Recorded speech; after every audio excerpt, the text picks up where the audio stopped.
અહીં આપણને આપેલા સમીકરણની સંહતિ માટેની સુસંગતતા ચકાસવાની છે.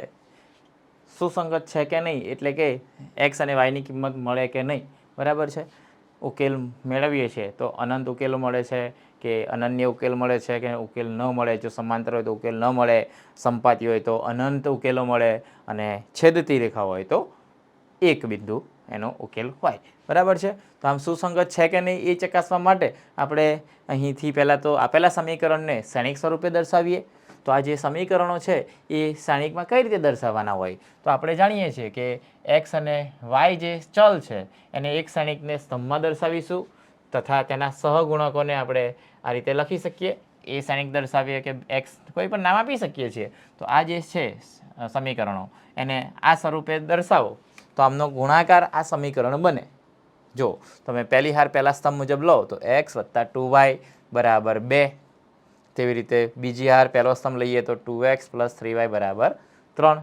તો આ સમીકરણ પરથી આ શ્રેણિકો આ રીતે દર્શાવી શકીએ કે એક ચોરસ શ્રેણિક છે, ત્યાર પછી સ્તંભ શ્રેણિક અને બરાબર સ્તંભ શ્રેણિક. બરાબર, આ રીતે જ આપણે સમીકરણોને શ્રેણિકના સ્વરૂપે દર્શાવીશું, 3x3માં પણ અને 2x2 માટે પણ.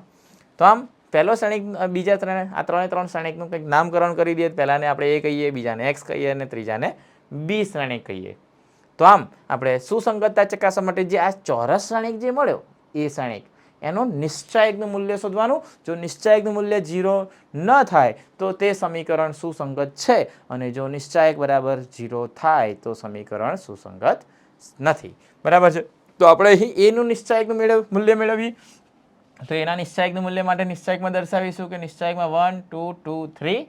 ત્યાર પછી તેનું નિશ્ચાયકનું મૂલ્ય શોધવું હોય તો જાણીએ છીએ કે અગ્ર વિકર્ણના ઘટકોનો ગુણાકાર માઇનસ પશ્ચ વિકર્ણના ઘટકોનો ગુણાકાર. આમ 3 - 4 વચ્ચે નિયમના માઇનસ છે, અને તો 3 - 4 તો -1 થાય, અને -1 એ 0 નથી. માટે એવું કહી શકાય કે આપેલા સમીકરણ સંહતિ સુસંગત છે. બરાબર છે.